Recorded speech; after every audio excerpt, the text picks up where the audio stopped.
Assalamu alaykum, kanalıma hoş geldiniz. Bu videomuzda Uyghur an'anaviy yemeklerimizden biri bo'lgan xon eshi etish usulini ko'rsataman. Bu tamoqning ozuqlik qiymati yuqori, hazm qilish oson bo'lib, videomizni yoqtirib ko'rishingizni umid qilaman. Avval xamir yo'g'irishdan boshlaymiz. 2 tal tuxumga 1 china un, 1 bal qo'shiq tuz qo'yib yo'g'iramiz.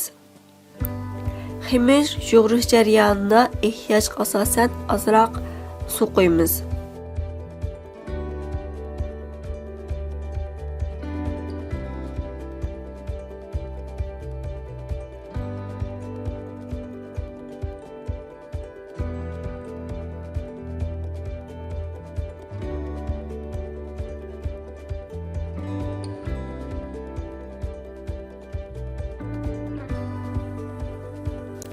Xamirimizni chingroq yo'g'irishimiz kerak. Ko'ringlardek ching bir xamir yo'g'irib oldik. Xamirimizni havo o'tishmagidek shaklda qo'yib tindirib olamiz.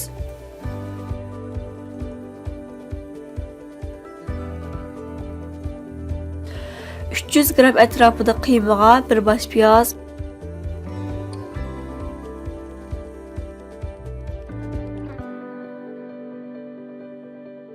bir bal qo'shiq tuz, 1 choy qo'shiq zira, 1 choy qo'shiq qarim silib, yaxshi aralashtirib olamiz.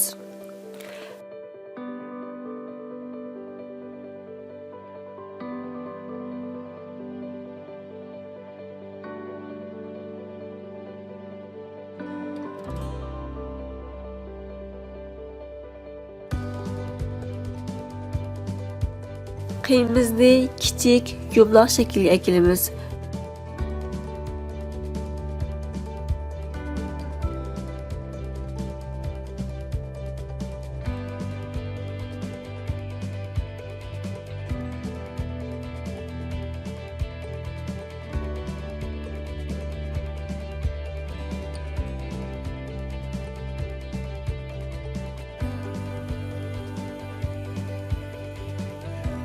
Bütün qiyimimizni bunga o'xshash yumloq shaklga ekib olamiz.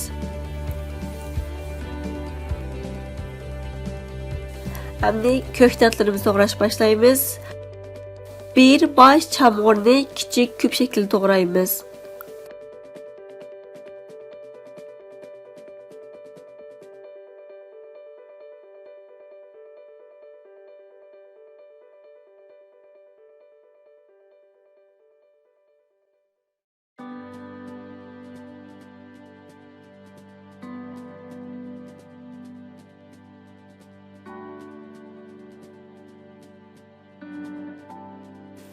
Yana o'xshash 1 bosh sabzining yarmini kichik küp shaklda to'g'raymiz.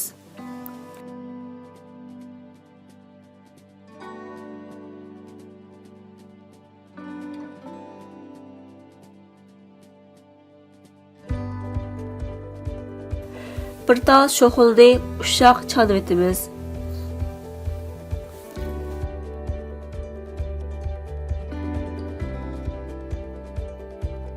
Xamirimizni avval yapılaq to'g'rab olamiz.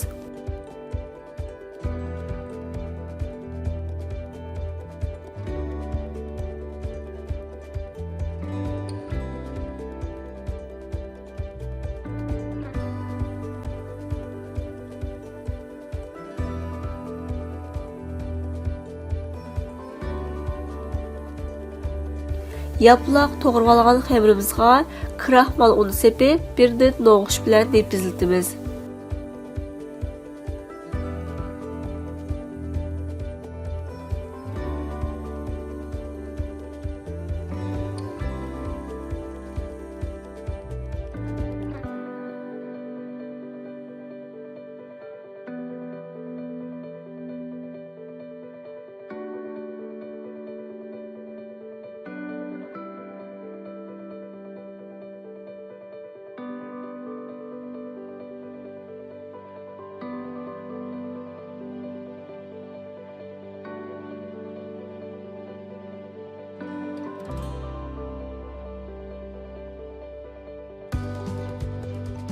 Nepizletip algan xemirimizning ko'rsatilgandek ushaq to'g'raymiz.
Qozonga muvofiq suv qo'yamiz. So'ngak va yumaloq shaklga kirgizgan qiyimizni solamiz.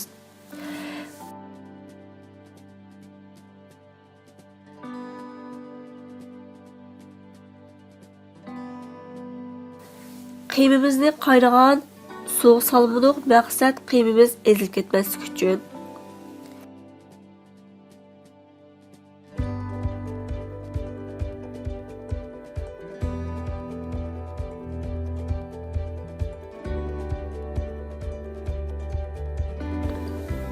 Qiymimizni sepib bo'lgandan keyin o'tni ichib suyni qaynash boshlaymiz. Suv qaynagandan keyin ko'piklarni elib o'tamiz.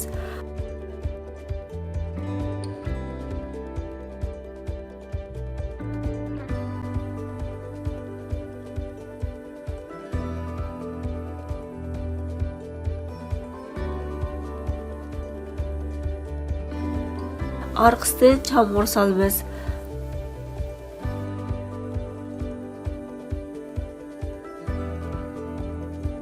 5-10 minut qaynagandan keyin sabzimizni silib, yana 5-10 minut atrofida qaynatib olamiz.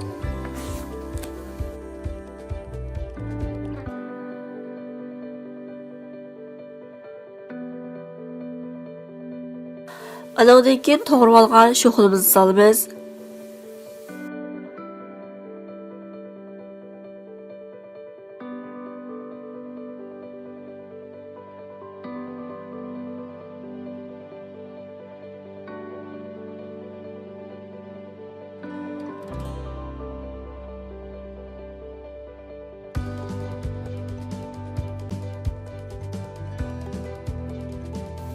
Yerim pişirilgan no'qutimizni solamiz.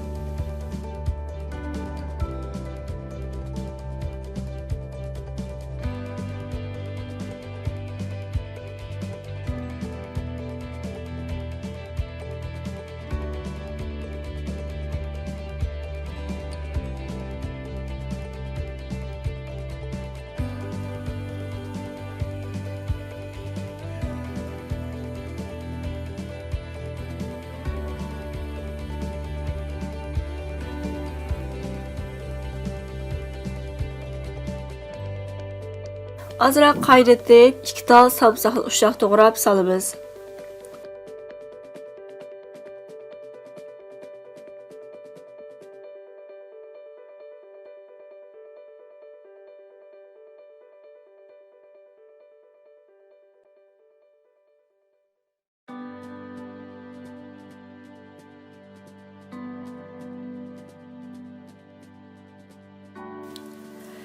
Səviz çamurlarımız pişqan bolsa, tayyorlab olgan xemirimizni selishga boshlasak bo'ldi.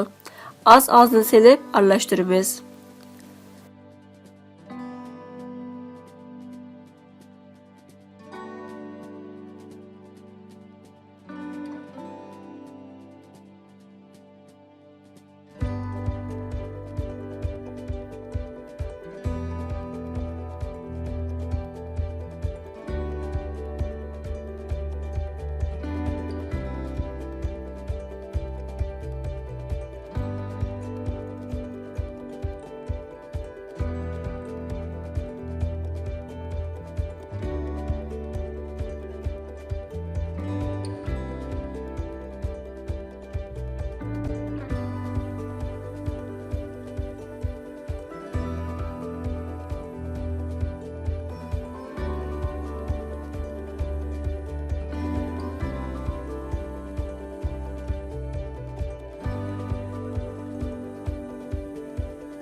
Xəmirimizni sep bolğandan keyin bir qoşuq tuz qoyub tuzunu tetib alamiz.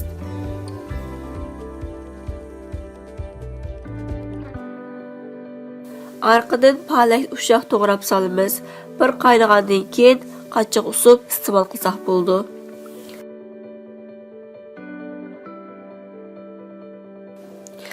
Ko'rganinglar uchun rahmat, omon bo'linglar.